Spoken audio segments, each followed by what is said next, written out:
السلام عليكم ورحمة الله وبركاته. إن الحمد لله الأكرم الذي خلق الإنسان وكرم وعلمه من البيان ما لم يعلم، فسبحان الذي لا يحصى امتنانه باللسان ولا بالقلم. نشهد أن لا إله إلا الله وحده لا شريك له، ونشهد أن سيدنا وحبيبنا ومولانا محمدا عبده ورسوله الذي أرسله بالحق بشيرا ونذيرا وداعيا إلى الله بإذنه وسراجا منيرا. فقد قال الله تعالى في كلامه المجيد وفرقانه الحميد: أعوذ بالله من الشيطان الرجيم. بسم الله الرحمن الرحيم.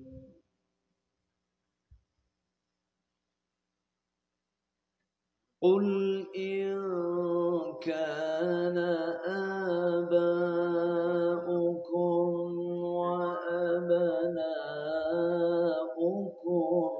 وإخوانكم وأزواجكم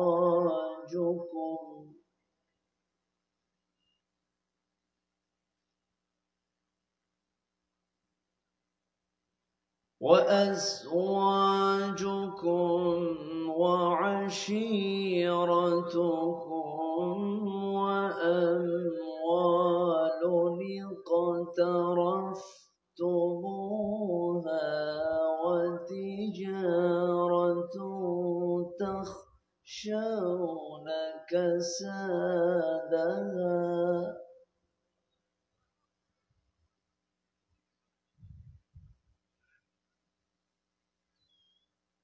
ومساكن ترضونها أحب إليكم من الله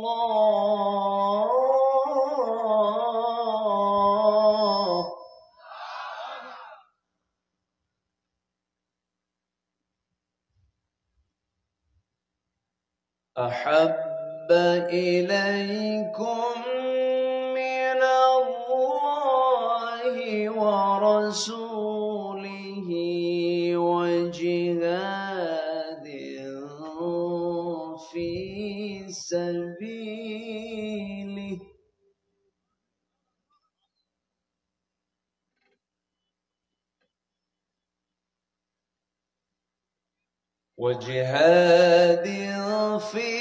سبيله فتربصوا حتى يأتي الله بأمره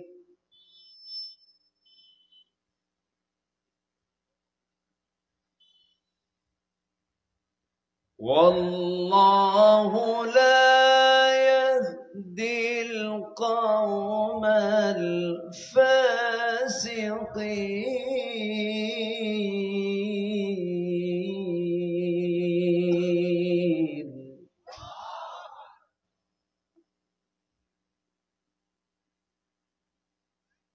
الله أكبر. بسم الله الرحمن الرحيم.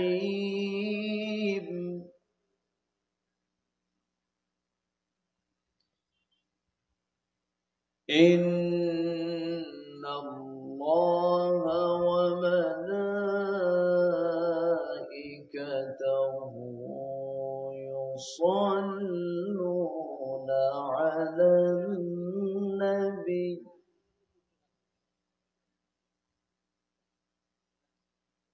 يا أيها الذين آمنوا صلوا عليه وسلموا تسليما اللهم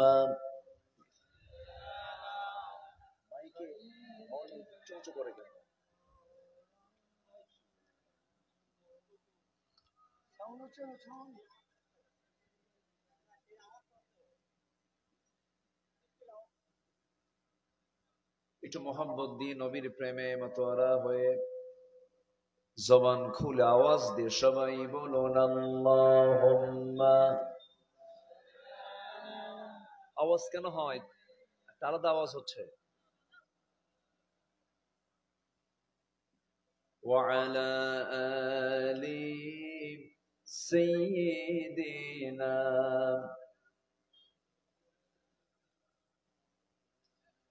তাইফের কথা ভেবে কাঁদে শুধু দুনয়ন এমন দরদি পেতে কাঁদে মন অনুক্ষণ কাঁদে মন অনুক্ষণ ওহুদে দাতাহারা আহমদ যখন লৌহ মাখা কিয়ামতে উঠবে তখন জিহাদ না করে কিভাবে দেখাবে তুমি চাঁদ চেহারা রূপে ওয়াতুল আল্লাহুম্মা সাল্লি আলা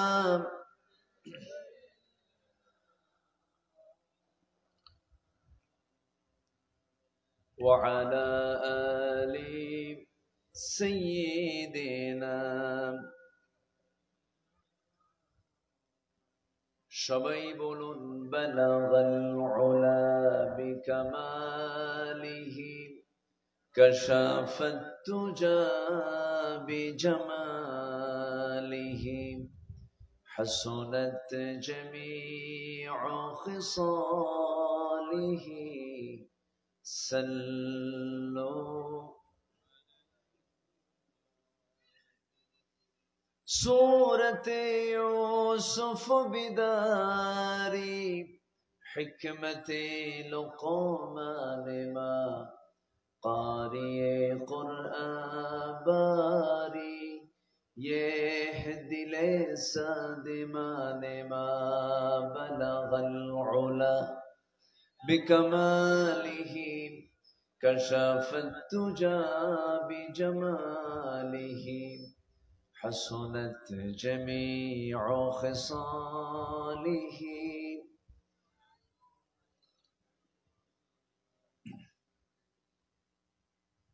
প্রাকৃতিক সৌন্দর্যের অপরূপ লীলাভূমি সুন্দরবন লাগোয়া অঞ্চল সীমান্তবর্তী জেলা সাতক্ষীরা জেলার সীমান্তবর্তী উপজেলা শ্যামনগরের শ্যামনগর উপজেলার কাশিমারি ইউনিয়নের অন্তর্গত ঘোলা আল মদিনা জামে মসজিদ মাহফিল ইন্তেজামিয়া কমিটি কর্তৃক আয়োজিত চতুর্থ বার্ষিকী তাফসীরুল কোরআন মাহফিল 2024 ঘোলা ত্রিমোহনী ফুটবল মাঠে অনুষ্ঠিত আজকের এই তাফসীর মাহফিল এই মহৎ আয়োজনের সম্মানিত সুযোগ্য সভাপতি কাশিমারি ইউনিয়ন পরিষদের মাননীয় সুযোগ্য চেয়ারম্যান মহোদয় জনাব গাজী আনিসুজ্জামান আনিস সাহেব, প্রধান অতিথি মাননীয় সাংসদ, আজকের প্রোগ্রামের বরেণ্য অতিথি নবনির্বাচিত উপজেলা চেয়ারম্যান মহোদয়, আমার পূর্ব পরিচিত আমার কাছের ভাই, আমার প্রিয় ভাই সাইদ ভাই, উপস্থিত হাজারাত উলামায়ে কেরাম, বিশেষ করে কথা বলেছেন আমার আগে আমার অত্যন্ত কাছের, আমার স্নেহধন্য, আমার অনুজ মিডিয়া ব্যক্তিত্ব, সাংস্কৃতিক ব্যক্তিত্ব জনাব কবির বিন সামাদ হাফিজাহুল্লাহ। আজকের মাহফিল উপস্থিত, আজকের মাহফিলের প্রধান আকর্ষণ, যারা না আসলে মাহফিল বাস্তবায়ন হতো না। সামনে উপস্থিত, দূরে কাছের বিভিন্ন স্থান থেকে ছুটে আসা কালেমার ঝান্ডাবাহী, তাওহীদের পতাকাবাহী, দ্বীন ইসলামের নর শারদুল বীর মুজাহিদ, প্রাণ প্রিয় সম্মানিত দ্বীন ভাইরা, আড়ালে বসে আছেন শ্রদ্ধেয়া সম্মানিতা মা বোনেরা। আলোচনার প্রথমে আনুষ্ঠানিকতার মধ্যে আমার পক্ষ থেকে আবারও দিল খোলা সালাম, আসসালামু আলাইকুম ওয়া রাহমাতুল্লাহি ওয়া বারাকাতুহু। সালামের জবাব একটু দুর্বল মনে হলো। সারাদিনের ঘর্মাক্ত দেহ এবং প্রচুর পরিশ্রমের ক্লান্তময় দেহ, আবার এদিকে চূড়ান্ত সময় 12টা বেজে গেছে, তা আওয়াজ তো একটু কম হওয়ারই কথা। আবার একটু চেক করি। আসসালামু আলাইকুম ওয়া রাহমাতুল্লাহ। সবাই কেমন আছেন বলেন? আমাকে প্রশ্ন করলেন, আল্লাহ তাআলা আমাকে আপনার মতোই আপনার কাতারেই রেখেছেন, বলছি আলহামদুলিল্লাহ। আমি যখন মাইকে কথা বলি তখন এ আবার আরেকটা আওয়াজ দেয়, বোঝেন না বিষয়টা? বুঝলাম না। না থাক, বেশি ধমক দিয়েন না, আবার হার্ট স্ট্রোক করতে পারে। একটা মাহফিলের 100%-এর মধ্যে 99% ডিপেন্ড করে হলো মাইকের উপরে, বাকি 1 ভাগ সবকিছু। হার্ট অফ মাহফিল হচ্ছে সাউন্ড। এটাকে সবসময়ের জন্য সবার আগে ফরওয়ার্ডে প্রথমে মাথা রাখতে হয়। কারণ কিষান খুব মজবুত, কিন্তু কাশির ধার নাই, কাম হবে না তো। খেলোয়াড় খুব ভালো, ফুটবলের পাম নাই, কাম হবে না তো। এগুলো খেয়াল করতে হয় একটু। যাই হোক, আমাকে সময় দেবেন তো নাকি সবাই? না 12টা বাজে গেল। অনেকে তো মাহফিলে এসেছেন, আবার কালকে দিনে কাজ আছে, যাবেন? আমিও যাই। আচ্ছা, জি, ওনারা খুব ক্লান্ত মানুষ, সারাদিনের বহু কাজ থাকে, বহু তৎপরতা নিয়ে তারা চলেন। আল্লাহ তাআলার মেহেরবানি, আমরা যেখানে বসে আছি এটা যে জান্নাতের টুকরা, এটা কি বিশ্বাস হয়? হয়তো। তাহলে এই পৃথিবীতে এখন এই মুহূর্তে শ্রেষ্ঠ জায়গার নাম হলো কোরআনের মাহফিল, কোরআনের মজলিস। বলি আলহামদুলিল্লাহ। তো আমরা যেখানে বসে আছি এই জায়গায় যতক্ষণ বসে থাকবো গুনাহ মাফ হবে, ফেরেশতারা দোয়া করবেন। তাহলে এখন এই মুহূর্তে এর চাইতে দামি কোন জায়গার দ্বিতীয়টা আছে? আমরা এই দামি জায়গায় বসতে পেরেছি, বলি আলহামদুলিল্লাহ। আবারও বলি আলহামদুলিল্লাহ।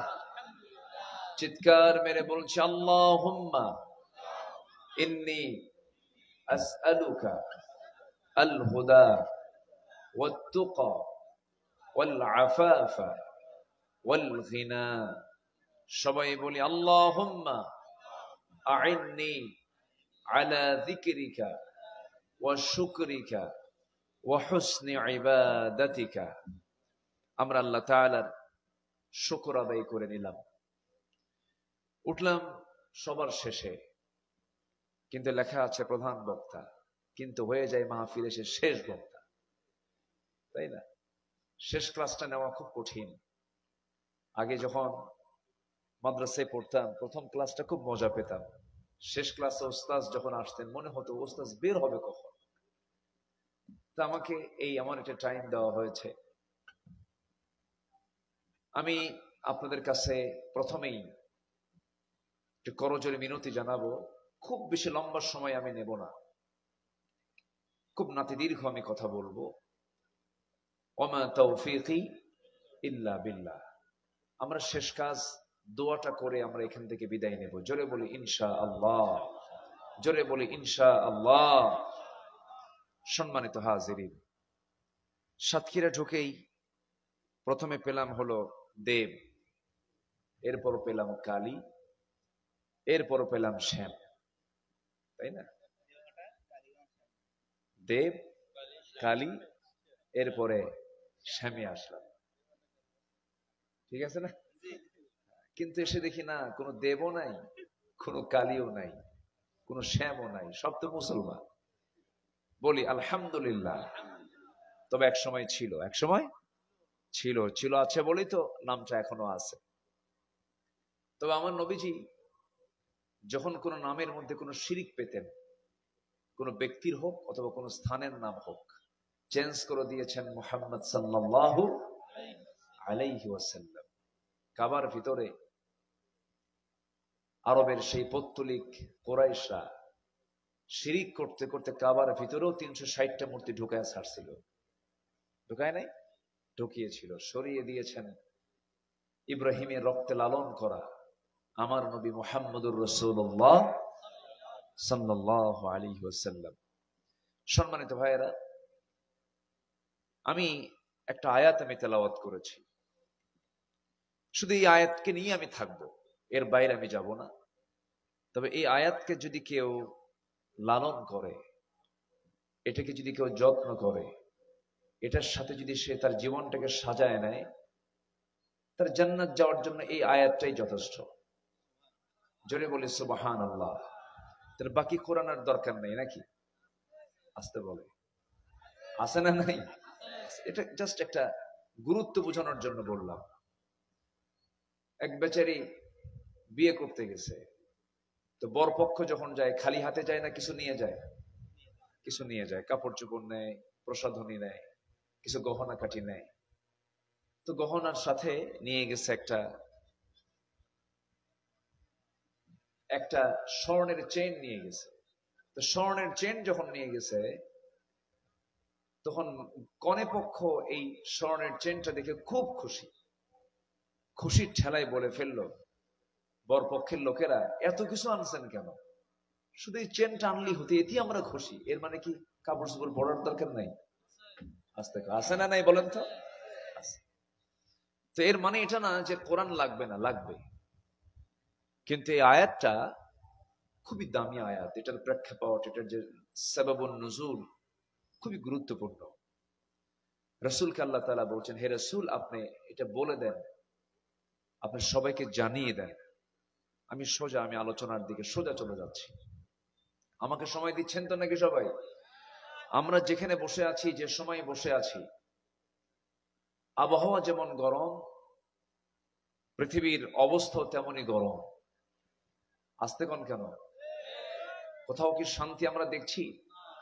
শান্তি কিন্তু একাকী নাই, লোকালয়ে নাই, পরিবারে নাই, সমাজে নাই, রাষ্ট্রে নাই, অফিসে নাই, কোথাও শান্তি নাই। একটা অশান্তির আগুনে একটা জাতি জ্বলে পড়ে দাউ দাউ করে, মানে জ্বলতেছে, দাউ দাউ করে জ্বলছে, জ্বলে পড়ে ছাই হয়ে যাচ্ছে, ভস্ম হয়ে যাচ্ছে। তবে পৃথিবীর ভিতরে এখন সবচেয়ে জ্বলন্ত অগ্নিকুণ্ড হয়ে আছে হলো ফিলিস্তিন, ঠিক কিনা? ফিলিস্তিনের শিশুরা যখন কাঁদে, তখন মনে হয় কি জানেন, আমার চাইতে বড় আসামি দুনিয়াতে আর কেউ নাই। ছোট্ট শিশুর কি দোষ ছিল বলেন? যখন ফিলিস্তিনের সেই অবলা নারী যখন চোখের পানি ফেলে ফেলে কেঁদে বলে, আজকে 7 দিন যাবত আমার বাড়ির চুলায় আগুন জ্বলে না, কোনো খাবার নাই, তখন মনে হয় আমার চাইতে বড় আসামি এই দুনিয়াতে আর কেউ নাই। আজকে 200 কোটি মুসলমানের দুনিয়ায় আজকে মুসলমান চুপ করে বসে আছে। মাত্র 1.25 কোটি ইহুদি গোটা পৃথিবীর মুসলমানদেরকে তছনছ করছে। আজকে মুসলমান যদি কালিমার ঝান্ডা, কালিমার এই অস্ত্র যদি হাতে নিত, গোটা পৃথিবী থেকে সমস্ত জুলুম অত্যাচার সব নির্মূল হয়ে যেত। কিন্তু মুসলমান সেই কালিমা নামক অস্ত্রকে হাতে নিতে পেরেছে? নিতে পারেনি। কেন? আমাদের সমস্যা, মূল জায়গায় সমস্যা আছে। সে সমস্যা হলো আমাদের ইমানি সমস্যা। আমাদের কিসের সমস্যা বলেন? ইমানের সমস্যা। আসুন না সেই মূল আলোচনার দিকে আস্তে আস্তে চলে যাচ্ছে। আমাকে সময় দিচ্ছেন তো সবাই? সবাই সময় দিচ্ছেন তো? তবে চেয়ারম্যান সাহেবের একটা কথা আমার খুব ভালো লেগেছে। তিনি বলেছেন কোরআনের মাহফিল 24 ঘন্টা চলবে। উনি 72 ঘন্টা বলছেন, মানে উনি বুঝাচ্ছেন হ্যাঁ, প্রয়োজনে 72 ঘন্টা চলবে, মাহফিল বন্ধ কেউ করতে পারবে না। ওনার কথার জোর আছে কেন? ওনার পেছনে পাওয়ার আছে না নেই বলেন তো? আচ্ছা। সম্মানিত ভাইয়েরা, একটা প্রশ্ন করব আমি। 71 থেকে নিয়ে আজকে 2024 সাল, এই দেশের ক্ষমতার মসনদে কোন একটা বারের জন্য কি আলেম ওলামার ক্ষমতা এসেছিলেন? আসতে বলে এসেছিলেন? জেলখানায় কারা বেশি বলেন? জেলখানায় কারা বেশি? তাহলে দোষ করলো কারা আর জেল খাটে কারা? এটা আপনাদের কাছে একটা প্রশ্ন করলাম, একটু ভাববেন, চিন্তা করবেন। তবে দিন ঘুরে যাবে। কারো জন্য হয়তো আজকে পৌষ মাস হচ্ছে, কারো জন্য সর্বনাশ হচ্ছে। একদিন পৌষ মাস আসবে। আসতে পান কেন? ঠিক কিনা? আসবে। 1 মাঘে শীত যায় না, আসবে ফিরে। রসুলকে নিয়ে কত কি করা হয়েছে। বাড়ি থেকে বের করে দেওয়া হয়নি রসুলকে, আসতে বলে বের করে দেওয়া হয়নি। অথচ যে রসুলের জন্য আরশ আজিম পাগল, যে রসুলের জন্য গোটা পৃথিবী পাগল, যে রসুলের নখের ইশারায় আকাশের চাঁদ 2 ভাগ হয়ে যায়, সে রসুলকে ঘর থেকে বের করে দেওয়া হয়েছিল, মামলা দেওয়া হয়েছিল, সে রসুলকে পর্যন্ত জেল খাটতে হয়েছে। চোখের সামনে মুরগির রানের মতো 2 টুকরা করে শহীদ করে দেওয়া হয়েছে ইয়াসির রাদিয়াল্লাহু আনহুকে। তিনি দেখেছেন, কিন্তু আল্লাহ তাআলা কি তাকে একটা সুদিন দেননি? আসতে বলেন দেন নাই, দেন নাই, দেন নাই। কষ্ট যত বেশি হবে, রক্ত যত বেশি ঝরবে, দিন কায়েমের পথ তত সুগম হয়ে যাবে। এটাই ইতিহাস। ইন্নামা আল উসরি ইউসরা। আমার বন্ধুগণ, আল্লাহ রাব্বুল আলামিন যে নবীর নাম শান এত দিয়েছেন, আমার আল্লাহ তার নিজের পরিচয় দিয়েছেন। সবাই বলি আলহামদুলিল্লাহি রাব্বিল আলামিন। জবান খুলে সবাই বলেন, সওয়াব পাবেন। আলহামদুলিল্লাহি রাব্বিল আলামিন। আর আমার নবীর পরিচয় সে আল্লাহ দিচ্ছেন, ওয়ামা আরসালনাকা ইল্লা রাহমাতাল লিল আলামিন। আমার আল্লাহ হলেন গোটা বিশ্ব জগতের জন্য, গোটা বিশ্ব জগতের তিনি হলেন রব। আর সেই গোটা বিশ্ব জগতের জন্য রহমত করেছেন অন্য কোন ব্যক্তিকে নয়, তিনি হচ্ছেন মুহাম্মদ সাল্লাল্লাহু আলাইহি ওয়াসাল্লাম। সকল পয়গম্বরকে আল্লাহ তাআলা আঞ্চলিক নবী করে দুনিয়াতে পাঠিয়েছেন। আদম থেকে ঈসা আলাইহিস সালাতু ওয়াস সালাম পর্যন্ত যত পয়গম্বর এসেছেন, এই লক্ষাধিক পয়গম্বরকে আল্লাহ রাব্বুল আলামিন কওমের নবী বানিয়েছেন, আঞ্চলিক নবী বানিয়েছেন। আর আমার নবীকে বানিয়েছেন আঞ্চলিক নবী না, বিশ্ব নবী। বিশ্ব নবী বানিয়েছেন।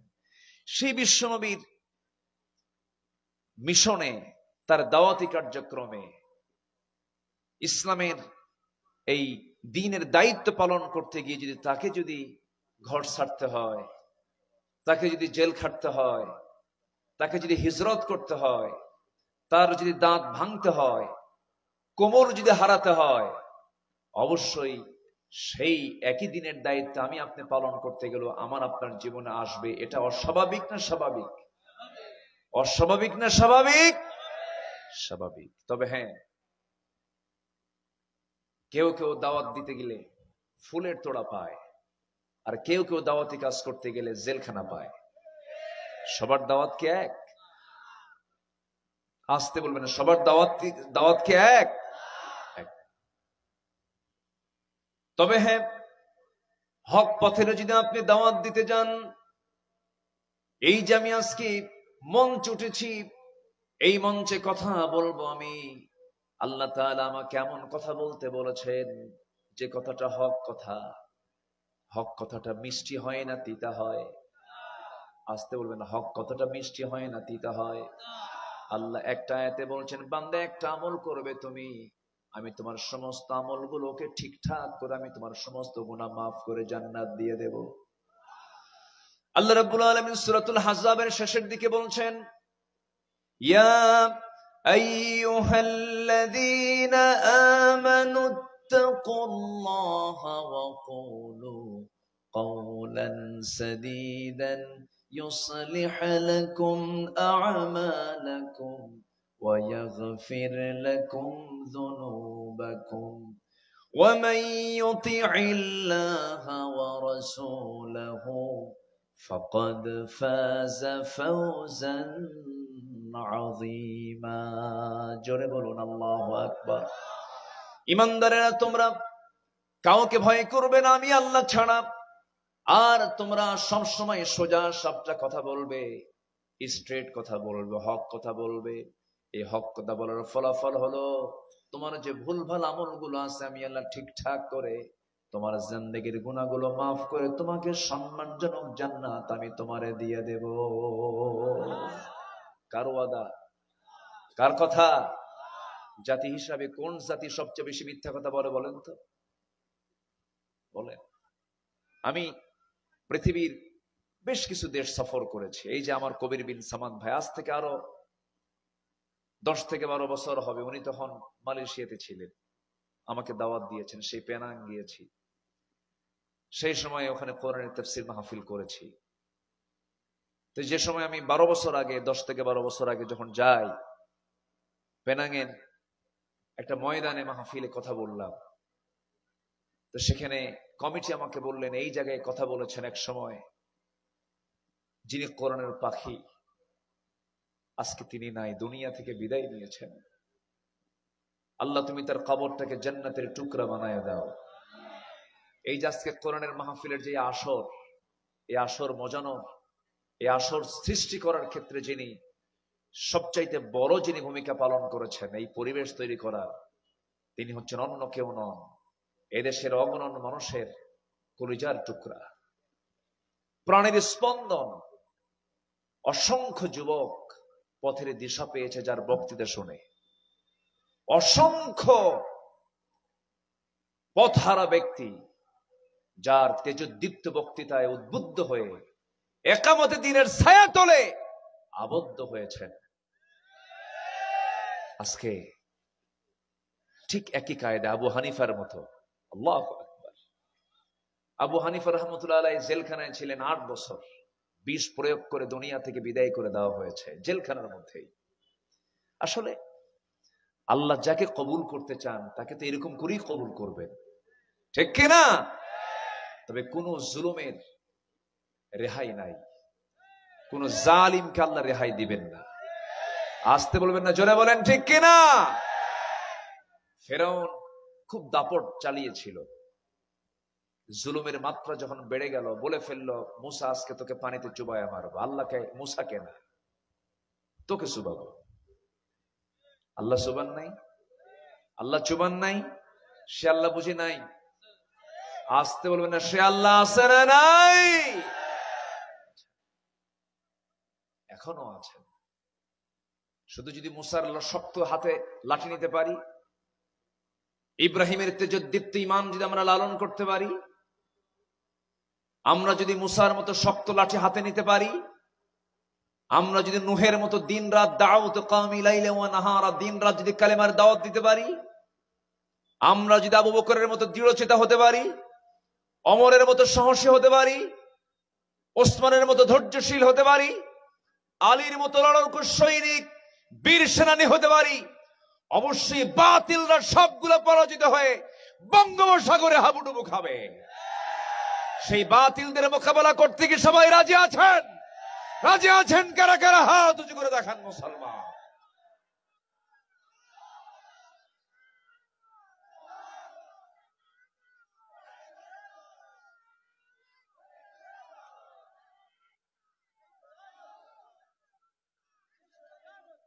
আল্লাহ কবুল করুন, জোরে বলে আমিন, আরো জোরে আমিন। এক মুরব্বী, প্রায় 70 বছর বয়স হবে তার, স্লোগানের জন্য দাঁড়ায় গেছে। কিছু যুবক আছে সাইকেলের চাকা বাস চলে সিট হয়ে পড়ে, আছে না? এরকম আছে না? আছে। আবার কিছু বুড়ো চাচা আছে, দেখবেন যৌবনের গান তাদের মধ্যে মানে বাজতেই থাকে। এটাই স্পিরিট একটা। এই স্লোগান নিয়েও কত কথা বলা হলো, এটা নাকি জঙ্গিবাদের স্লোগান। নারে তাকবীর আল্লাহু আকবার নাকি বলা যাবে না। মাহফিলে বসলে আগে বলা হতো, প্রায় প্রায় এরকম বলতো, হুজুর এমন ওয়াজ করবেন আকাশে আর কবরে দুনিয়া আমরা দেখে নেব, দুনিয়া দেখবে ওরা আর আমরা দোয়া করে দেব। আছে না নাই? আসতে বলবেন না, আছে না নাই? আচ্ছা, সম্মানিত ভাইয়েরা, সম্মানিত বন্ধুগণ, তাহলে জাতি হিসাবে এই দেশের মানুষ তো মিথ্যা কথা বলেই না, না? মিথ্যা কথা বলে? মিথ্যা কথা আছে? এক সাহাবী নবীর সামনে দাঁড়ায় বলে, হুজুর আমি বেশি আমল করবো না, আপনি একটা আমল শেখায় দেন। রাসূল বলেন, মিথ্যা কথা কবি না, যা। সাহাবী আমল করতে চাইলেন কয়টা? একটা। রাসূল আমল শিখে দিলেন কয়টা?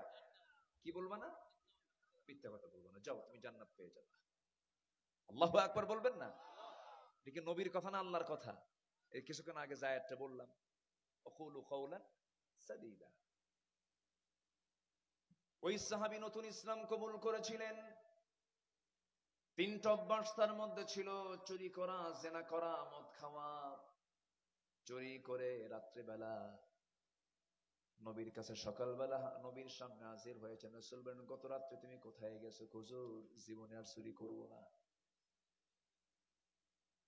পরের রাত্রি নারীর ঘরে গিয়েছে, নবীর সামনে সকালবেলা হাজির হলে রাসূল বলেন, গত রাত্রে তুমি কোন নারীর ঘরে গমন করেছো? হুজুর জীবনে আর জেনার কাছে যাব না। গত রাত্রে তুমি মদের বোতল হাতে নিয়েছো নাকি? হুজুর জীবনে আর মদের বোতল হাতে নেব না। আল্লাহর কসম করে বলি, হুজুর আপনি আল্লাহর নবী, মিথ্যা কথা ছেড়ে দিলাম, সাথে সাথে কবিরা গুনাহ ছেড়ে দিলাম। আল কিযবুল খাতিআত, মিথ্যা হলো সমস্ত পাপের মা। আর আজকে আমার দেশের নেতৃত্ব চলে হলো মিথ্যা মিথ্যা মিথ্যা দিয়া, ঠিক কিনা? যে রাজনীতি করতে গিয়ে মিথ্যা কথা বলতে হয়, সে রাজনীতির মুখে আমরা থুতু মারি।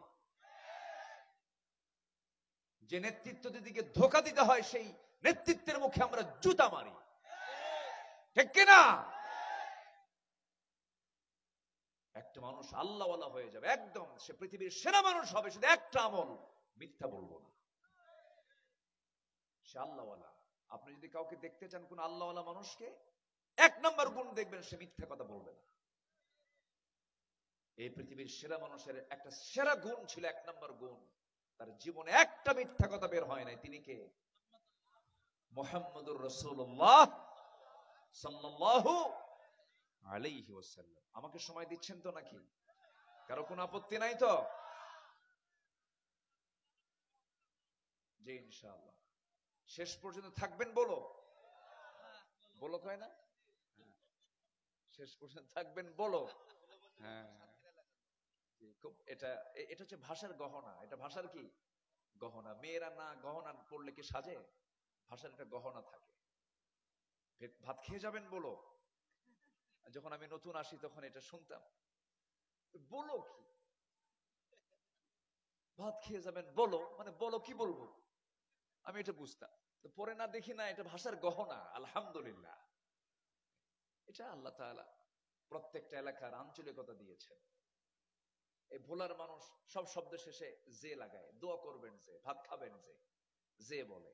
হ্যাঁ, আবার লক্ষ্মীপুর নোয়াখালীর মানুষ আবার কেন ভাত খাবেন, কেন ভাত খাবো না, প্রশ্ন করে ভাত খাবেন কেন। আর মেহমানকে দাওয়াত দিয়ে যদি ভাত খাবেন কেন, তার এক কাম সারা। এটা হচ্ছে ভাষার গহনা। এগুলো এগুলো ভাষার কি বলেন তো গহনা। এগুলো কে দিয়েছেন? সব ভাষার ভিতরে কে দিয়েছেন? আল্লাহ দিয়েছেন। অনেক কথা আস্তে আস্তে করে শুনবো আমরা, জোরে বলি ইনশাআল্লাহ। তাহলে আমার দেশে সত্য বেশি চলে না মিথ্যা কথা বেশি চলে? আমরা কি মিথ্যার সাথে যাব? মিথ্যাবাদীদের দল করব? মিথ্যা রাজনীতিকে কখনো সমর্থন দেব?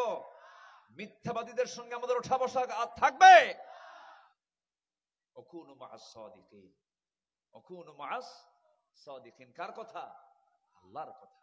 সত্যবাদীদের সাথে চলো, মিথ্যার সাথে চলো না। ধোঁকাবাজি খাইবা, লস হবে। ব্যবসায় কোনো লাভ হবে না। হারামের কোনো আরাম, মিথ্যা দিয়ে ধোঁকা দিয়ে শয়তানি করে যা কামাই করবেন সব হেরে যাবে, একটাও থাকবে না।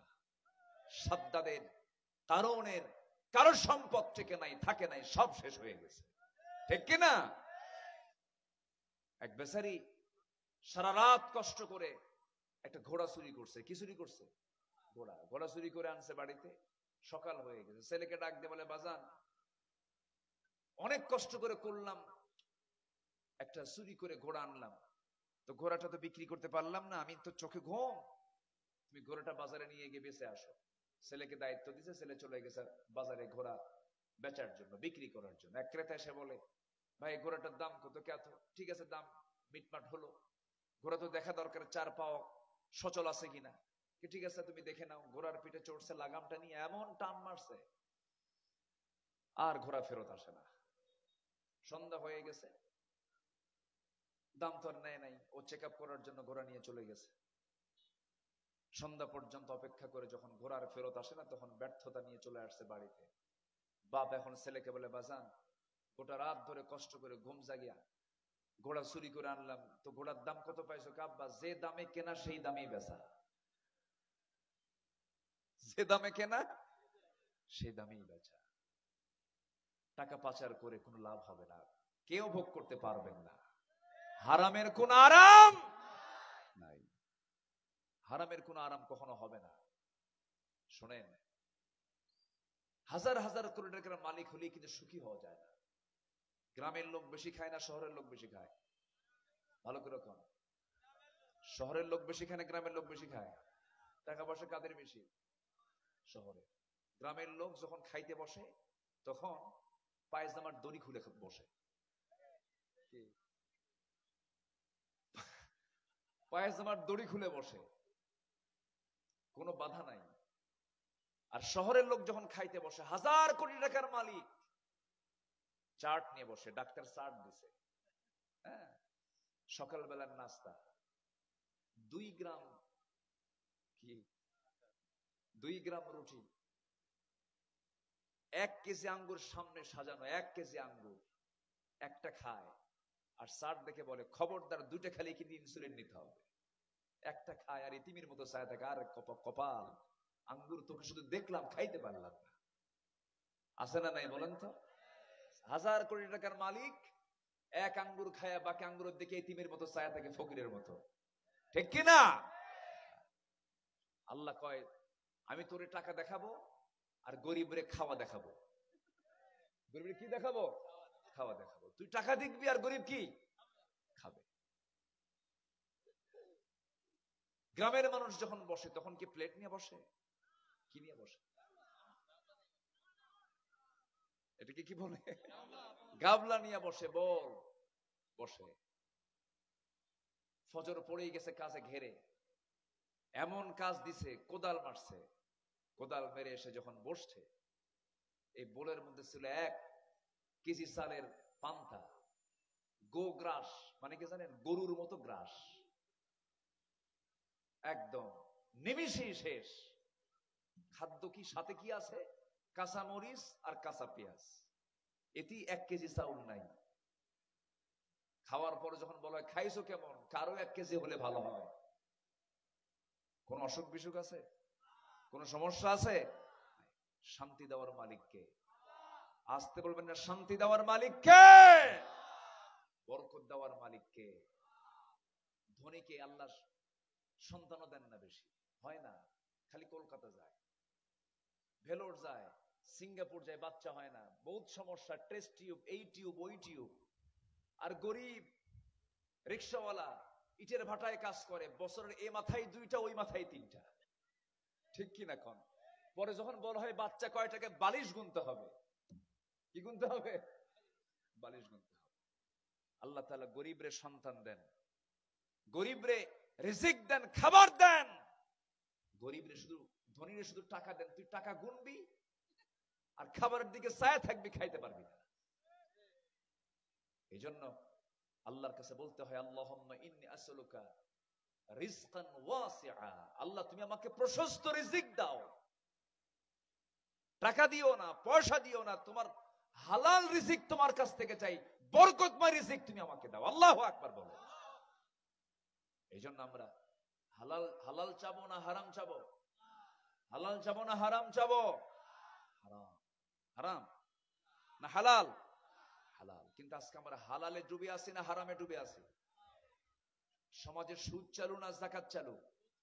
সুদ চালু।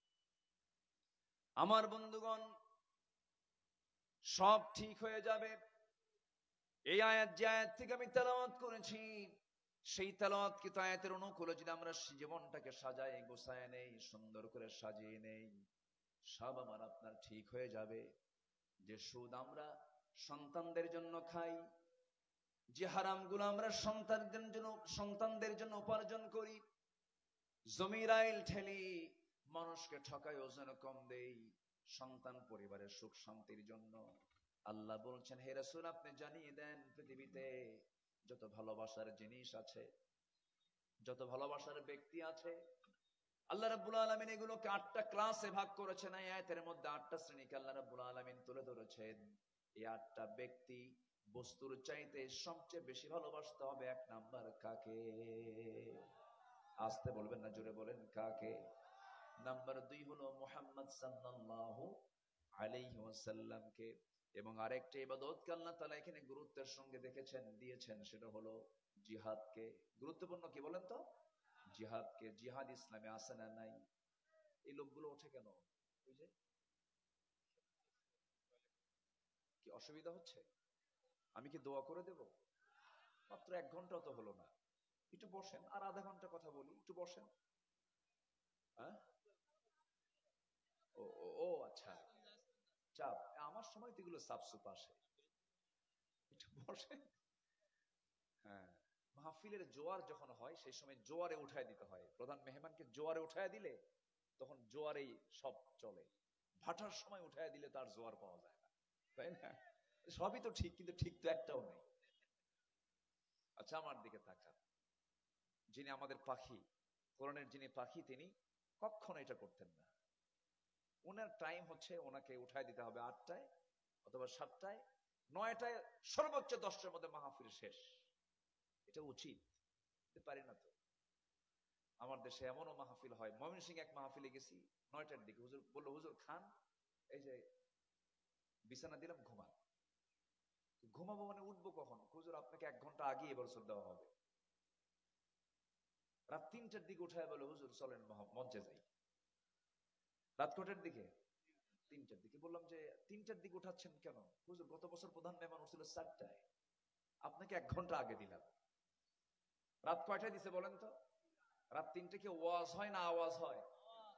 আলোচনা না আলোচনা? আলোচনা। কিছুই হয় না। সময় মতো সবকিছু হতে হয়। নামাজ সময় না অসময়ে বলেন তো? বলেন নামাজটা সময় না সময়? আসসালাতু আলা ওয়াক্তিহা, সময় মতো নামাজ, সময় মতো ওয়াজও। একটু আমি কষ্ট দিয়ে ফেলতেছি, আর বেশি সময় নেব না, একটু এই যে আয়াতটা বলেছে আয়াতটা একটু নাড়াচাড়া করে আমি শেষের দিকে আস্তে আস্তে যাব। কেউ উঠবেন না, উঠলে আমার আলোচনা হেরে যায়। আমরা শুনবো, জোরে বলি ইনশাআল্লাহ। সম্মানিত ভাই, তাহলে 8টা জিনিসের চাইতে বেশি ভালোবাসতে হবে কাকে? আসতে বলবেন না, কাকে? আল্লাহ। যদি আমরা আমাদের ভালোবাসাকে সলিড করে নেই, যদি আমরা আমাদের মহব্বত গুলোকে যদি আল্লাহ রাসূলের জন্য নির্দিষ্ট করে নেই, কোন হারামের দিকে আমার চোখ যাবে না, চিন্তা যাবে না। কিন্তু আমাদের যে লক্ষ্য, আমাদের যে চিন্তা চেতনা, সেই চিন্তা চেতনা ভুল থাকার কারণে হারামের দিকে আমাদের নজরগুলো চলে যায়। আল্লাহ রাব্বুল আলামিন রাসূলকে জানিয়ে দিচ্ছেন সূরা তাওবার 24 নম্বর আয়াত, যারা পারেন ঠোঁট মিলিয়ে বলুন, قل إن كان آباؤكم وأبناؤكم وإخوانكم وأزواجكم وعشيرتكم وأموال اقترفتموها وتجارة تخشون كسادها ومساكن ترضونها أحب إليكم من الله ورسوله وجهاد في سبيله فتربصوا حتى يأتي الله بأمره والله لا يهدي القوم الفاسقين। জোরে বলুন আল্লাহু আকবার। এই আলোচনাগুলো কি শুধু আপনি শুনছেন না গোটা দুনিয়া শুনছে? আপনার কাছে মনে হয় কি শুধু আপনি শুনতেছেন? শুধু আপনি? গোটা দুনিয়া কিন্তু শুনছে। আগামী 2 থেকে 3 দিনের মধ্যে আলোচনা কোটি কোটি মানুষের মাঝে আলোচনাগুলো চলে যাবে।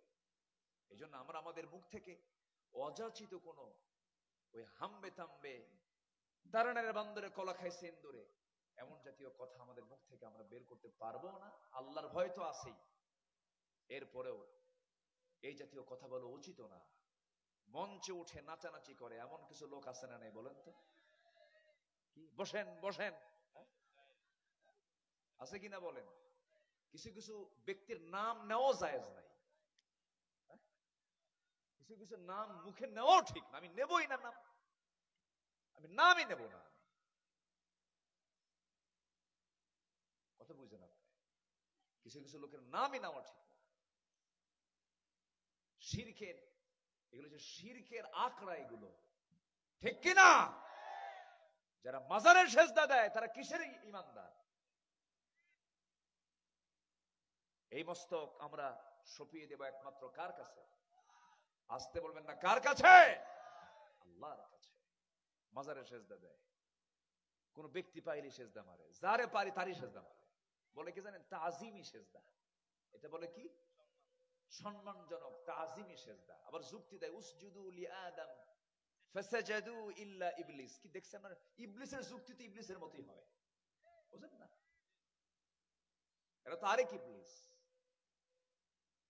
ইয়া আইয়ুহাল্লাযীনা আমানু রুকউ ওয়াসজুদু ওয়া'বুদু রাব্বাকুম। কার জন্য? একমাত্র সেজদা একমাত্র কার জন্য হবে? আল্লাহর জন্য। সেজদা কারোর জন্য মানায় না। সেজদা একমাত্র কার জন্য? আমার নবী কাউকে দিয়ে সেজদা নিয়েছেন? কোনদিন সেজদা নেননি। বরঞ্চ আমার নবী খেদমত নিতেন না, খেদমত করতেন। আজকে তো দরবার খুলে কিছু লোক বসেই থাকে, সামনে ঠ্যাং একখান দিয়া দুইখান দিয়া পাটিপুক পায়ে সেজদা দিক। আমার নবীর তবিয়ত এগুলো ছিল না। রাসূল সেবা নিতেন না, রাসূল সেবা করতেন। রাসূল নিজের জুব্বা নিজে ধুতেন, নিজের ঘর নিজে ঝাড় দিতেন, নিজের স্ত্রীর হাত পা পর্যন্ত টিপে দিয়েছেন আমার রাসূল। আল্লাহু আকবার বলো। এগুলো পাইছেন কোথায়? এগুলো আমার নবীজির সামনে কেউ দাঁড়ায় গেলে রাসূল বলতেন, বসো, আমিও মানুষ তুমিও মানুষ, বসো, বসায় দিতেন। আমার নবীজির খাদেম ছিলেন একজন সাহাবী, উম্মে সুলাইমের কলিজার টুকরা সন্তান আনাস বিন মালিক রাদিয়াল্লাহু তাআলা আনহু। 10 বছর খেদমত করছেন। কয় বছর? সব সময় রাসূলের পাশে থাকতেন। 10 বছরের ছোট্ট বাচ্চাকে দিয়ে গেছে তার মা। হুজুর, মদিনার আনসাররা কেউ কেউ উঠের পাল দিল, খেজুর বাগান দিল, আমার তো কিচ্ছু নাই, আমার সন্তান দিয়ে গেলাম। আমার নবীজি তাকে খাদেম হিসেবে নিযুক্ত করলেন। আনাস বিন মালিক বলেন উনি 110 বছর বেঁচে ছিলেন। কত বছর? তাহলে নবীর ইন্তেকালের পরে আরো কত বছর? উনি ইন্তেকাল করেছেন 110 বছরে, নবীর খেদমত করেছেন 10 বছর, 20 বছর, বাকি 90 বছর আরো পৃথিবীতে বেঁচে ছিলেন নবীকে হারানোর পর। তিনি কসম করে বলেন, আমি নবীর খেদমতে 10 বছর ছিলাম, রাসূল কোনদিন একবারের জন্য আমাকে বলেন নাই গ্লাসটা আনো, কাপড়টা আনো, এটা আনো, ওটা আনো। রাসূল আমাকে বলেনই নাই। আল্লাহু আকবার বলেন। আমার কথা কি বোঝা যায়? রাসূল এরকম ছিলেন না। আমার নবীজি এক শশা বিক্রেতার পিছনে গিয়ে চোখটা চেপে ধরলেন, চোখটা চেপে ধরে বললেন, বলো তো আমি কে? শশা বিক্রেতা চিনতে পারে না, সঙ্গে সঙ্গে হাতটা চোখটা খুলে বলছেন, দেখো তো চেনা যায় নাকি, আমি তোমার খুব কাছের বন্ধু। শশা বিক্রেতা সাধারণ একজন বিক্রেতা, সাধারণ রাস্তার মানুষ, খুব খুশি হয়ে বলছেন, রাসূল আমাকে বন্ধু বানিয়েছেন। রাসূল বলেন, একজন শ্রমিকের হাত আল্লাহর কাছে খুব প্রিয়, শ্রমিক আমার কাছে, শ্রমিক আমার সবচেয়ে প্রিয় কাছের মানুষ। যেরকম সুবহানাল্লাহ। শ্রমিকের হাতের দাম দিয়েছেন রাসূল। রাসূল সবার সঙ্গে মিশে কথা বলতেন। নবীজি কারো কাছ থেকে সেজদা নিয়েছেন এমন কিছু প্রমাণ আপনারা কেউ দেখাতে পারবেন না। একটা ছোট্ট ঘটনা মনে পড়ে গেল, রাসূল সবচেয়ে বেশি মার খেয়েছেন 2 জায়গায়। কয় জায়গায় বলেন? রক্ত ঝরেছেন 2 জায়গায় সবচেয়ে বেশি। একটা হলো তায়েফের ময়দান, আরেকটা হলো উহুদের ময়দান। এই দুইটা ঐতিহাসিক জায়গায় রাসূল সবচেয়ে বেশি কষ্ট পেয়েছেন ঐতিহাসিক দায়িত্ব পালন করতে গিয়া। তায়েফের ময়দানে যখন কালিমার দাওয়াত দিতে গেছেন আমার নবীজি, ফুল পেয়েছেন না পাথর পেয়েছেন? ফুল না পাথর? পাথর পেয়েছেন। আমার নবীজি সেই কালিমার দাওয়াত দিতে গিয়ে এমন ভাবে রক্তাক্ত হয়ে গেলেন, জমিনে লুটিয়ে পড়লেন। জিবরিল আমিন এসে বলছেন, ইয়া রাসূলুল্লাহ, এত অত্যাচার জুলুম তায়েফবাসী আপনার উপরে করলো, আপনি তাদের জন্য লানত করুন। রাসূল বললেন, ভাই জিবরাইল, আমি এমনটা করতে পারবো না, আমার দ্বারা এটা সম্ভব নয়। এরা বোঝে নাই, এরা জানে নাই আমার প্রতি তারা জুলুম করেছে, আমি তাদেরকে মাফ করে দিলাম। আমার নবীজি সেই জায়গা থেকে আস্তে করে সেখান থেকে উঠে দাঁড়ালেন। আমার নবীজি 3 দিন খানা নাই, 3 রাত তার পেটে কোনো খাবার যায় নাই। আমার নবীজি সেই জায়গা থেকে প্রাণে বাঁচার জন্য একটা দৌড় মারলেন, দৌড় মেরে চলে গেলেন, নিরাপদ জায়গার দিকে চলতে লাগলেন। সামনে পেলেন একটা আঙ্গুর বাগান। আঙ্গুর বাগান পাওয়ার সঙ্গে সঙ্গে করলেন কি, আঙ্গুর বাগানের ভিতরে ঢুকে গেছেন। আমার নবীজি আঙ্গুর বাগানের মধ্যে ঢোকার সঙ্গে সঙ্গে আমার নবীজি সেন্সলেস হয়ে গেলেন, চিত হয়ে পড়ে থাকলেন। এমন সময় ওই আঙ্গুর বাগানের একজন কেয়ারটেকার দূর থেকে লক্ষ্য করে দেখে কে যেন সামনে চিত হয়ে পড়ে গেল। সামনের দিকে তাকায়, সামনে কাছাকাছি এসে দেখে গোটা শরীর জুড়ে তার রক্ত ঝরতেছিল। চেহারাটা অনেক সুন্দর, মায়া দয়া হলো। সেই আঙ্গুর বাগানের কেয়ারটেকার করলো কি, অনেকগুলো আঙ্গুর হাতে, থোকা থোকা আঙ্গুর গুলো পেড়ে নিয়ে হাতে চিপে চিপে মোটে 1 গ্লাস আঙ্গুরের রস নবীর হাতে দিয়ে বলতেছে, যুবক, আঙ্গুরের রসটা তুমি পান করো, নচেত তুমি মারা যাবে। আমার নবীজি আঙ্গুরের রসটা, 1 গ্লাস আঙ্গুরের রস বিসমিল্লাহ বলে পান করলেন। বিসমিল্লাহ বলে পান করলেন। পান করার পর মুখে একটা মুচকি হাসি মারলেন। মুচকি হাসি মারা মাত্র যুবকের দিকে তাকায় বলছেন, ও যুবক, তোমার নাম তো আদ্দাস। আদ্দাস তো আশ্চর্য হয়ে গেল, আমাকে চিনলো কেমনে? কোনোদিন দেখা হলো না, কথা হলো না। রাসূল বলেন, আদ্দাস তুমি কি চিন্তা করো? আরো কিছু জানি। আদ্দাস, তোমার গ্রামের বাড়ির নাম হলো নিনোয়া, নিনোয়া নামক গ্রামে তোমার জন্ম।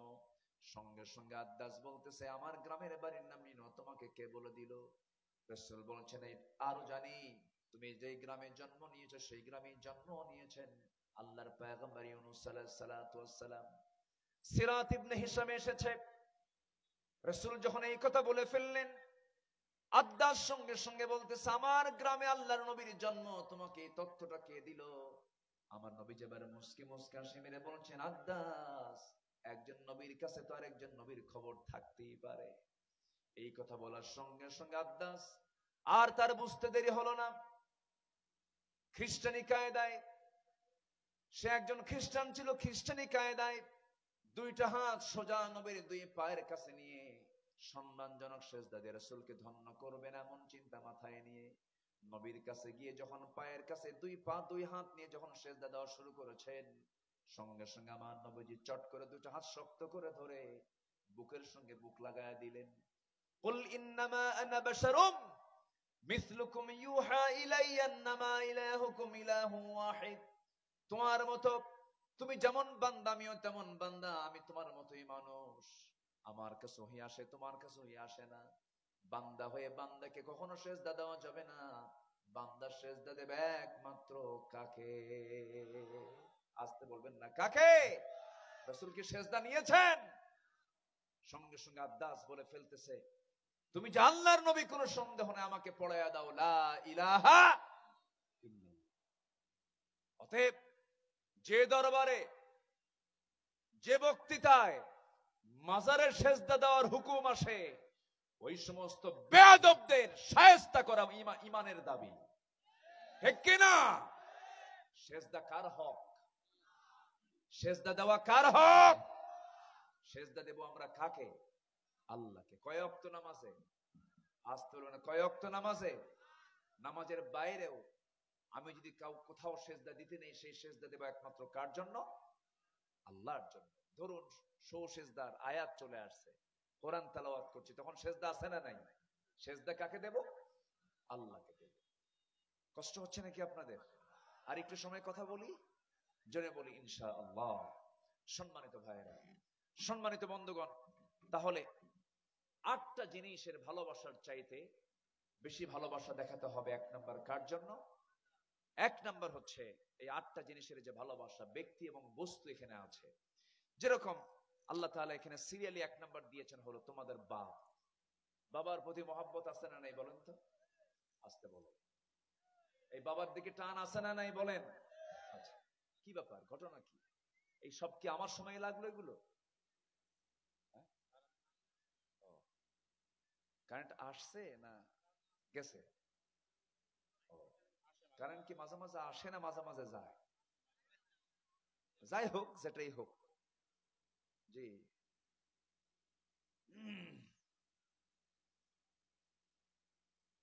সম্মানিত ভাইয়েরা, এক নাম্বার কি বলেন তো? কুল ইন কানা আবাউকুম, তোমাদের বাপ। তোমাদের কি বলেন? বাপ। আচ্ছা, বাপ মারা গেলে, যেদিন মারা যায়, সন্তানের অনুভূতিটা কেমন হয় বলেন তো? এমনও আছে যে বাবার মৃত্যুতে সন্তান সহ্য করতে না পেরে সন্তানও ডেড। আছে না নাই বলেন তো? সন্তানও স্ট্রোক করে মারা যায়। এই যে টান, এই যে মহাব্বতটা, এই ছেলে বসো,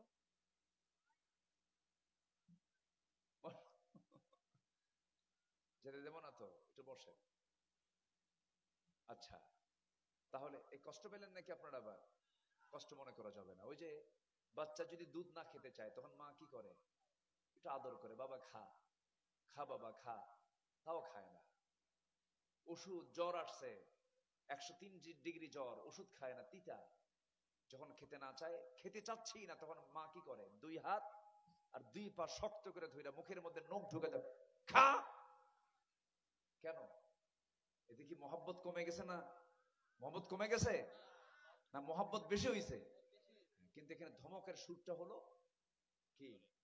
জোরে। আমি যে ধমকটা দিলাম, এটা কিন্তু আবার রাগারাগি না, এটা মহব্বতে, রাগ করা যাবে না। একটু বসে। সম্মানিত ভাইয়েরা, তাহলে বাপ যেদিন মারা যায়, অনেক সন্তান আছে হার্ট স্ট্রোক করে সন্তানও মারা যায়, মানে বাবার লাশের সাথে সন্তানের লাশও চলে যায়। এই যে একটা টান, এই যে একটা মহব্বত, বাবা এই দুনিয়াতে সন্তানের কাছে যেমন আপন, আবার সন্তানও বাবার কাছে আপন। আল্লাহ তাআলা সন্তান আবার দিয়েছেন পরে, ওয়া আবনাউকুম, তোমাদের সন্তান সন্ততি, তোমাদের বাবা তোমাদের সন্তান সন্ততি, ওয়া ইখওয়ানুকুম, তোমাদের ভাই ভাইয়ের প্রতি ভাইয়ের টান আছে। ওয়াজওয়াজুকুম, তোমাদের বউ, বিয়ের ফলে যে বউটা হয়ে গেল, দেখবেন যখন বিয়ে করে নাই তখন মার দিকে ব্যাপক টান, বাবার দিকে ব্যাপক টান, বিয়ের পরে তখন টান চলে যায় কার দিকে? যায় কিনা বলেন? সবাই বলবেন, একটু প্রশ্ন দিবেন, প্রশ্ন উত্তরটা দিবেন। সবাই বলুন তো, মা বড় না বউ বড়? দেখছেন কি কয় এগুলো? কি ওয়াজ করবো আমি? বলেন, মা বড় না বউ বড়? মাহফিলে মা বড়, বাড়িতে বউ বড়। তাহলে মায়া দয়া আছে তো? বইয়ের দিকে মায়া দয়া আছে না নাই বলেন? স্বামীর দিকে টান আছে না নাই? আছে। তাহলে আল্লাহ তাআলা যে প্রসঙ্গগুলো টানছেন, এই যে মায়া মহাব্বত গুলো টানছেন, এটা এমনি টানেন নাই, তেমনি এখানে এমনি কোট করেন নাই।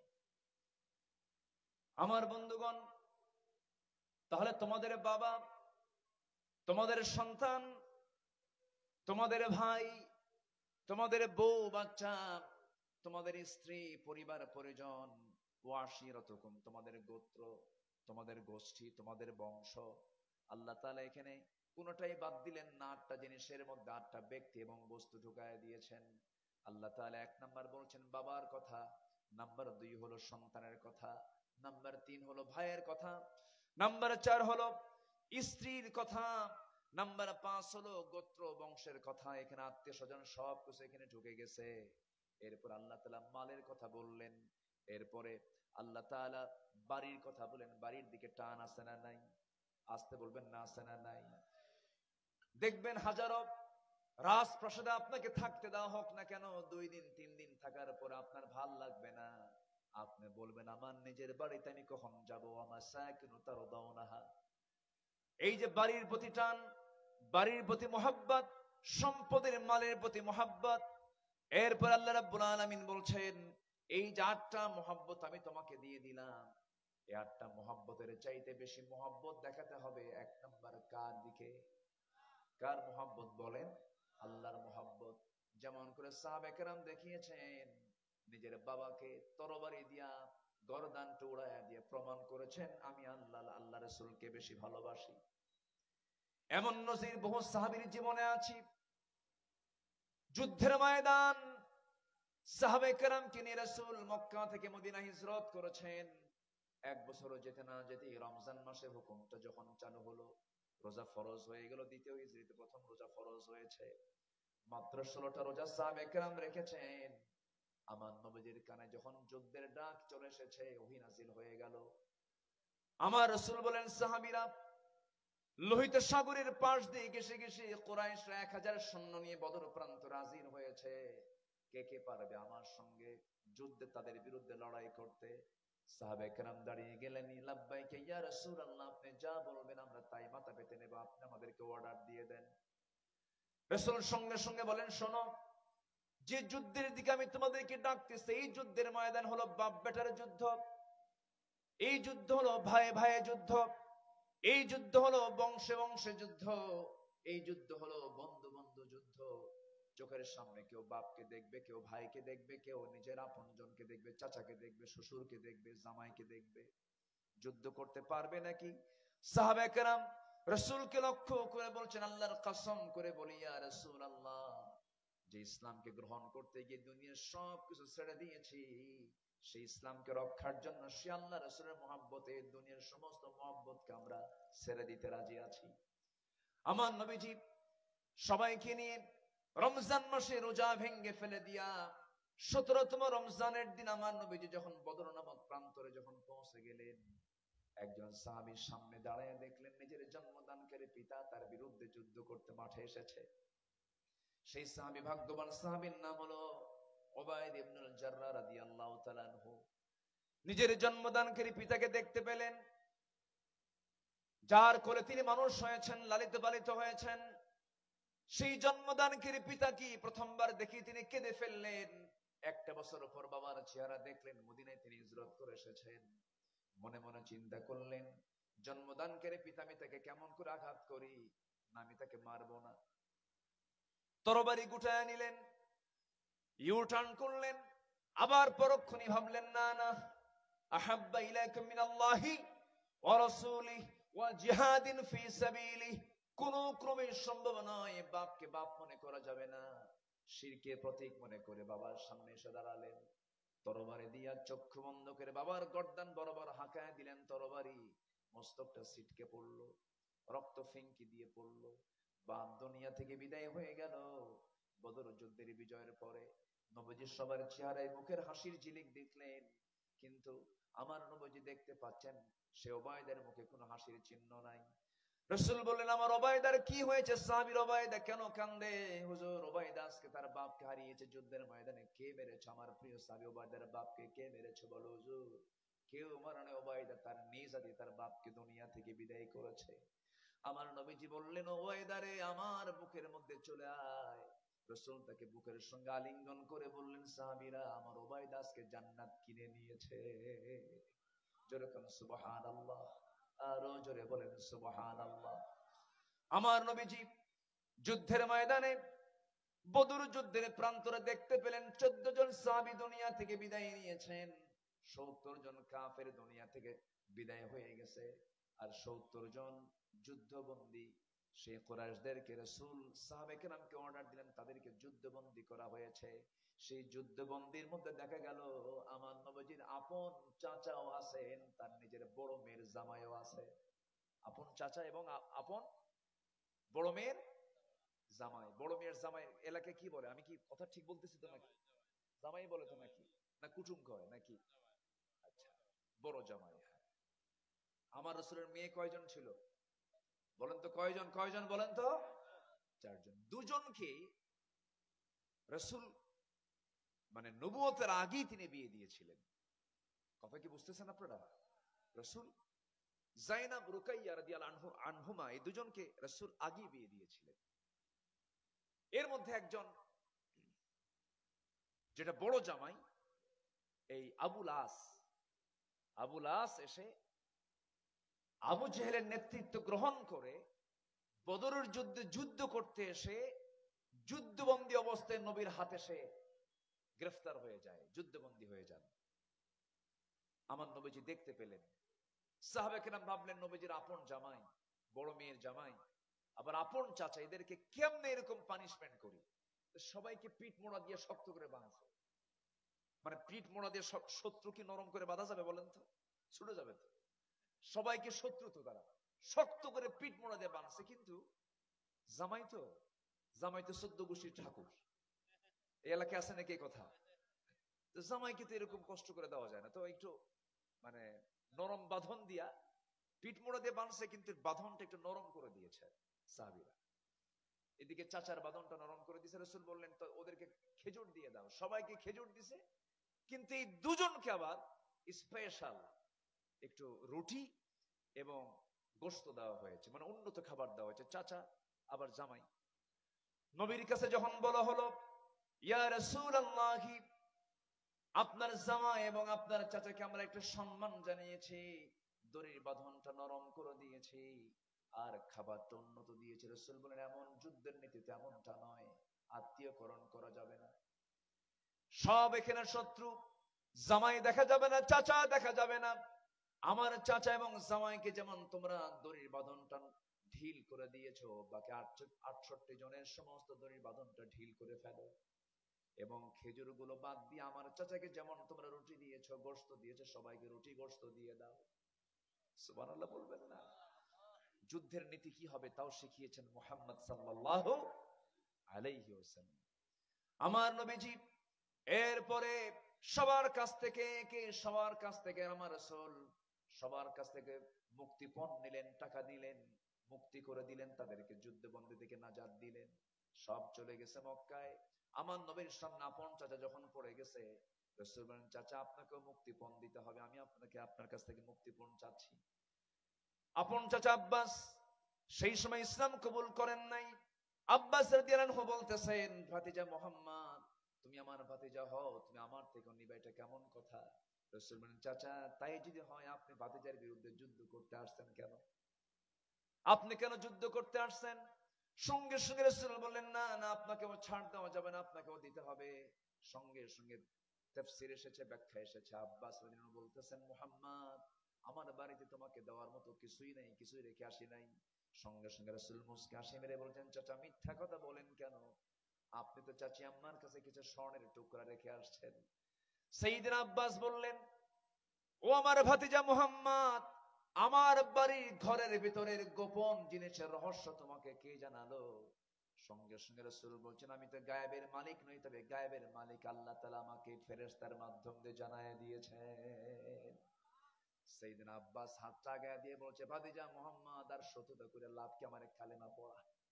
যেরকম সুবহানাল্লাহ, কালেমাটা পড়ায় নিলেন, তাকে নিয়ে নিলেন দলের ভিতরে।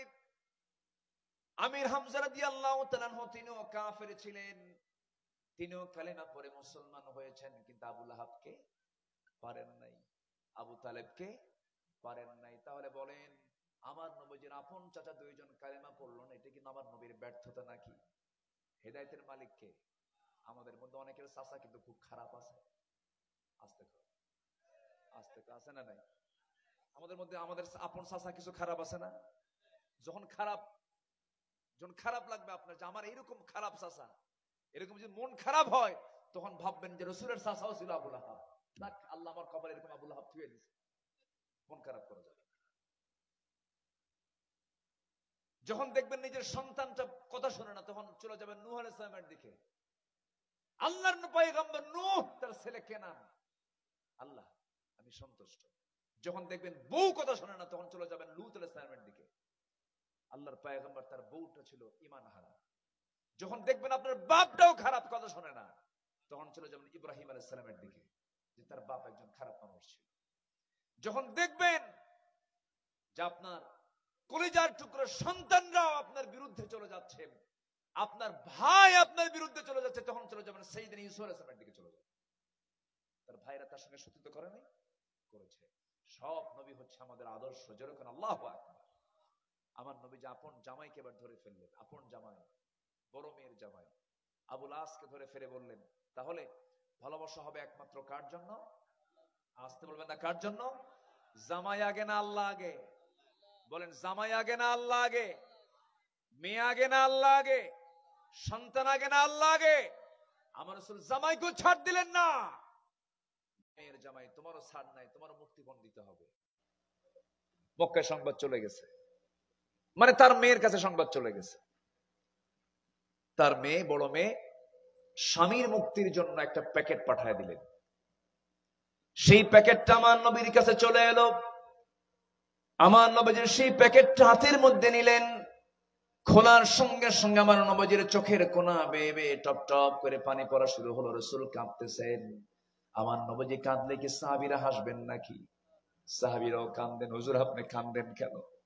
আমার নবী কাঁদেন, সাহাবীরাও কাঁদেন। সাহাবীরা বলছেন, ইয়া রাসূলুল্লাহ, আপনি প্যাকেটটা খুলে এই গলার এই হারটা দেখে আপনি কেন কাঁদতেছেন? গলার হার তো এটা সামান্য ব্যাপার, আপনি কাঁদেন কেন? রাসূল বলছেন, সাহাবীরা রে, সামান্য ব্যাপার হোক, কিন্তু এই গলার হারের সঙ্গে আমার কলিজার টুকরা, আমার খাদিজার বিশাল স্মৃতি জড়িত আছে। আমার প্রাণ প্রিয়া খাদিজা, আমি নিজের চোখে দেখেছি সে তার গলায় এই গলার হারটা পড়েছে। আমার খাদিজা দুনিয়া থেকে বিদায় নিয়েছে। তার বড় মেয়ের বিয়ের সময় সে তার গলার হারটা তার মেয়েকে বিয়ের মধ্যে উপহার দিয়েছিল। আজকে সেই খাদিজার কথা মনে হয় আমার চোখে পানি আসতেছে। আমি খাদিজার জন্য কান্দি, গলার হারের জন্য কান্দি না। সাহাবায়ে কেরাম বললেন, ইয়া রাসূলুল্লাহ, যে গলার হারের সাথে আপনার স্মৃতি জড়িত আছে, সেই গলার হারটা আমরা মুক্তিপণ হিসেবে নেব না। তাহলে কি করা যায়?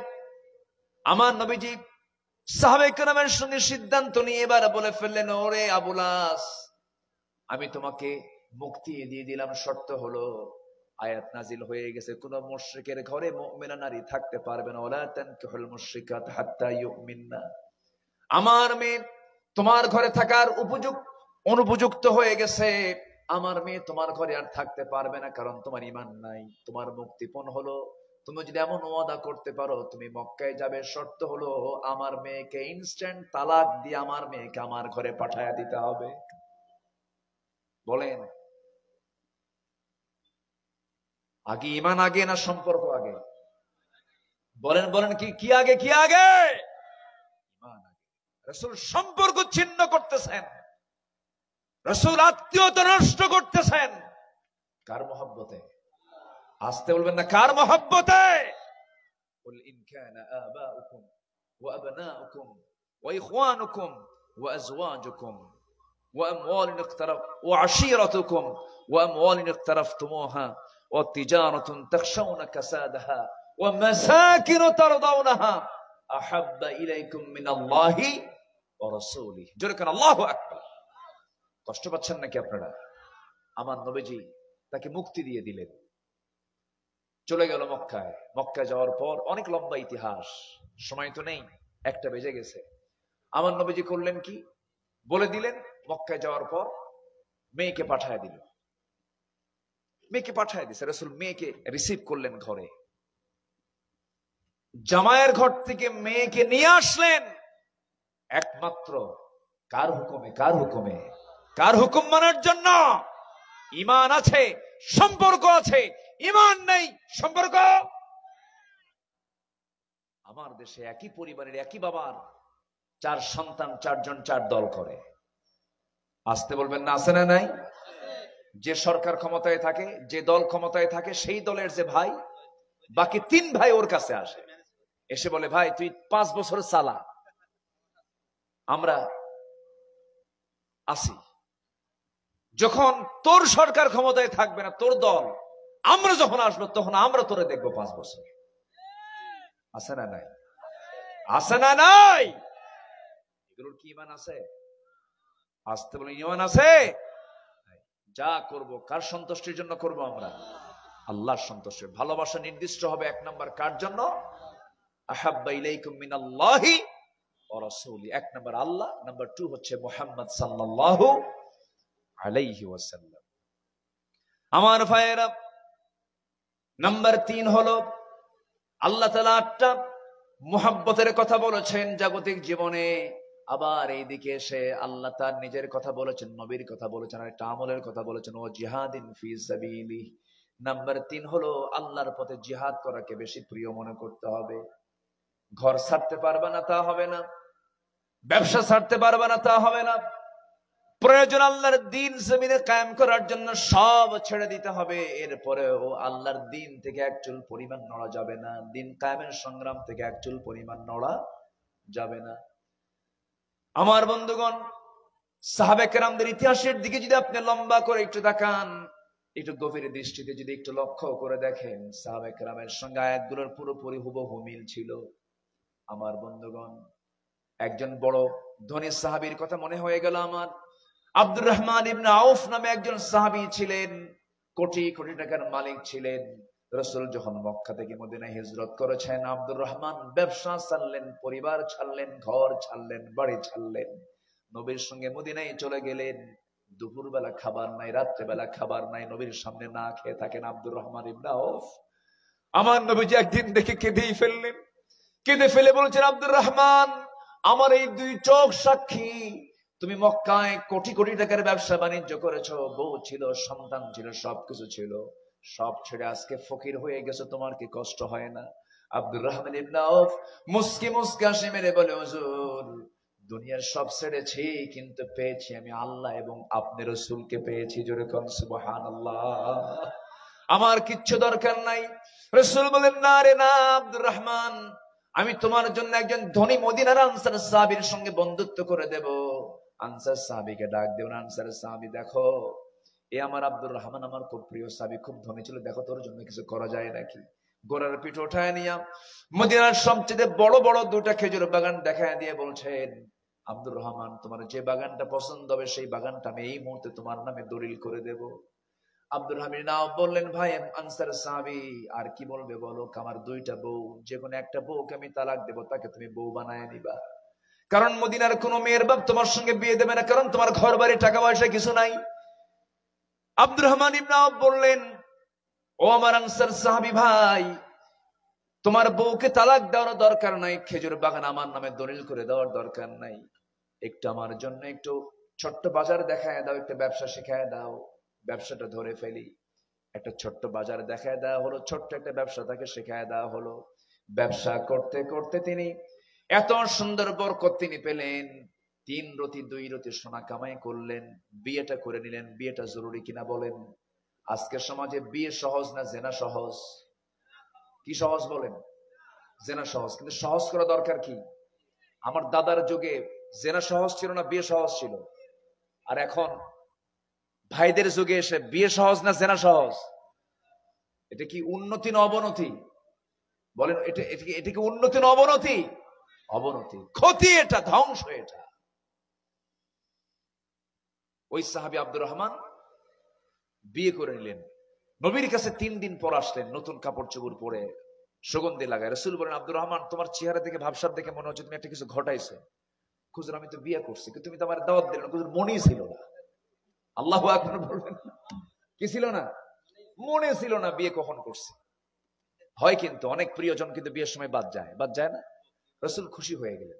রাসূল বলেন, বিয়ে তো করছো, টাকা পয়সা পাইছো কই? হুজুর, ব্যবসা করছিলাম, কয়েক রাতি কামাই হয়েছিল, সোনা কামাই হয়েছে, ওইটা দিয়েই বিয়ে করছে। রাসূল বলেন, আল্লাহ তুমি আমার এই আব্দুর রহমানের ব্যবসায় এবং পরিবারে বরকত দিয়ে দাও। এত বরকত হলো আব্দুর রহমানের, মক্কাও ধনী, মদিনা সে এত ধনী হলেন, তাবুক অভিযানে তিনি একা 7 বস্তা সোনাও দান করেছিলেন।